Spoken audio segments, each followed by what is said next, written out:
นี่คือพระท่านพระอัญจักรพรรดิ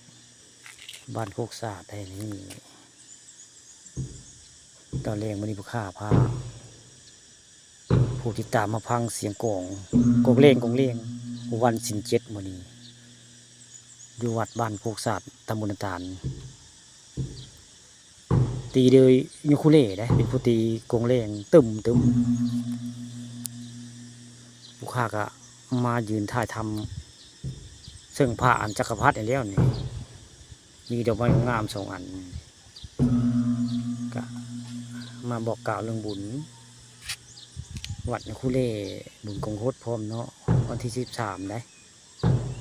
วันที่13โคตรวัดวาอารามนี่หาก่อนนั้นบุญกงโคตรคุโล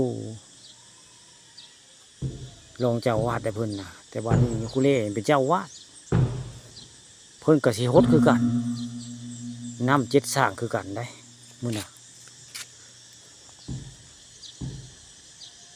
เสียงตีกองก็มุยอยู่ได้ผมนี่คูเล่ตีกองแรง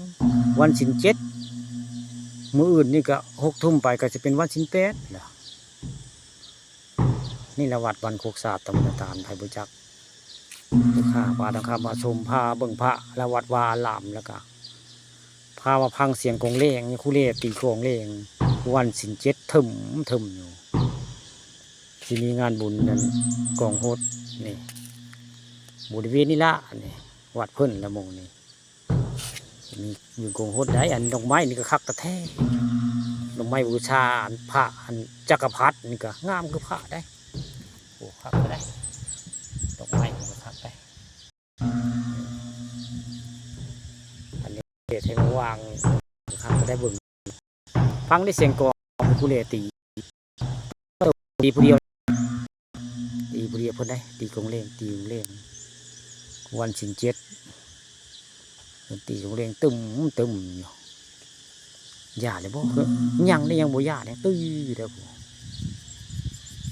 แล้วได้กะผู้ฆ่ากะอธิษฐานเนาะให้อยู่ดีมีแห้งเนาะให้ร่ำรวยอยู่ดีมีแห้งท่านผู้ชมก็ให้อยู่ดีมีแห้งเนาะให้มั่งมีสีสุขคือผู้ฆ่านี่ละผู้ฆ่าขอพรแล้วก็ขอพรแทนเพื่อนผู้ที่ตามเนาะได้บุญได้ทานนำได้